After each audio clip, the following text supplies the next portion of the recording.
This video is going to be a book review about African armor. This book,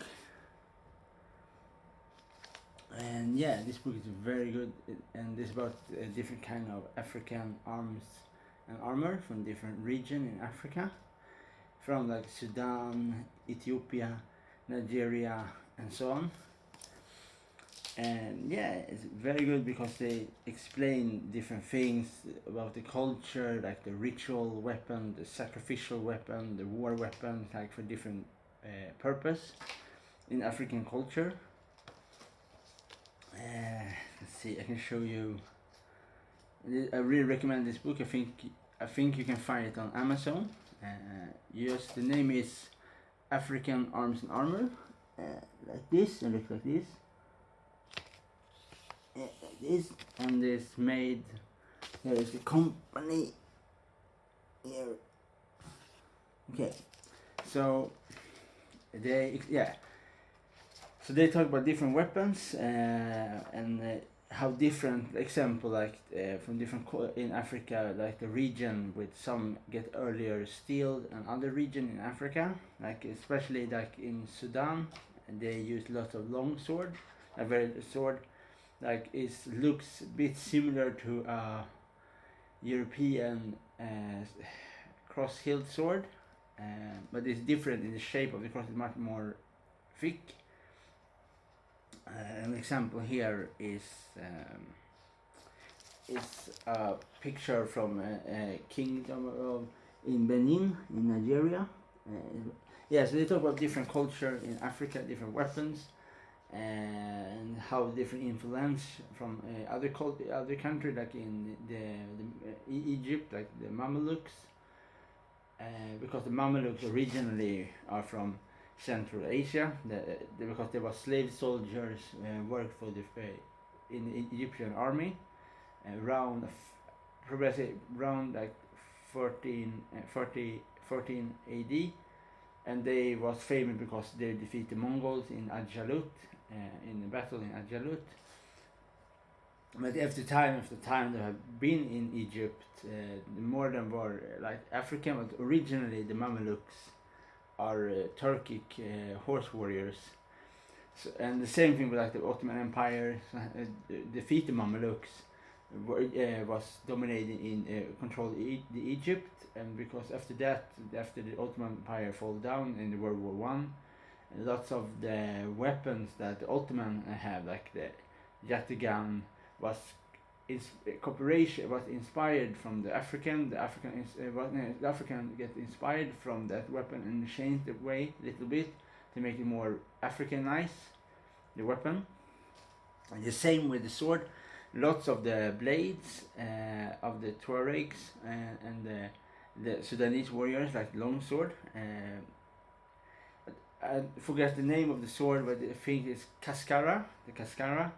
And lots of the time the blade, not always, but lots of the time the blade is made from European steel. This not only in Africa, even in India, they have that thing. Like lots of the thing that you can see if you read different Indian arms and armor books, you can see lots of them are from like Germany or England. The sword, the blades, but the style of the weapon is the most common, like Indian. But yeah, it's similar to Africa. Like most of the hilt. And the scabbard to the sword is very African. I can show you an example of one African sword. Like this one is an African sword. It's a short sword. Like this. And the name of this sword is...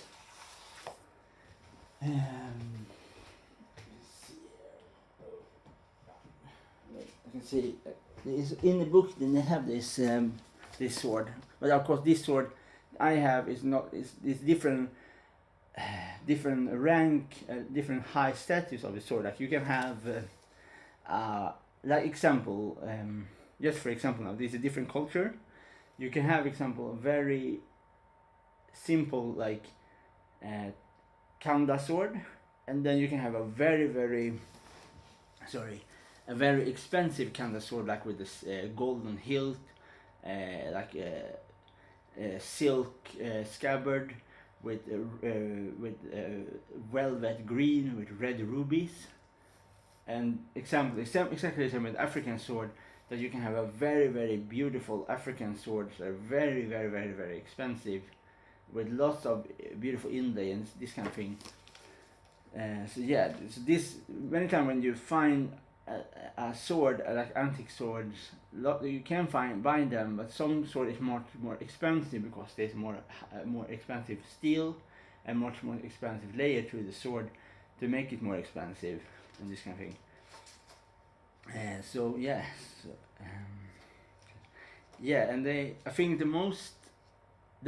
best part in this book is when they talk the first part about the Sudanese and the Sudanese warriors.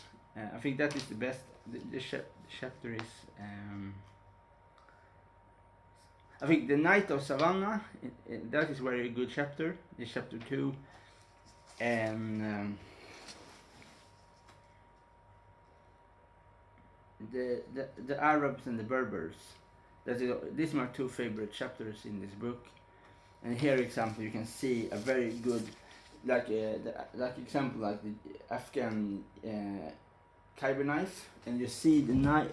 Yeah, you see a knife in the book when you in the chapter Arabs and Berber. You can see in the picture in the first chapter. You see a picture of a knife that are very similar to a African Khyber knife. It looks very similar because and there are different cultures. Like in Afghan and African, in Africa it's very globally very big because it's a different region, and different region make different culture, different guard, and so on. Yeah, there is my book review for Arms and Armor of Africa, and I strongly recommend this book. It's very nice, and yeah, it's everything I really want to say. Bye.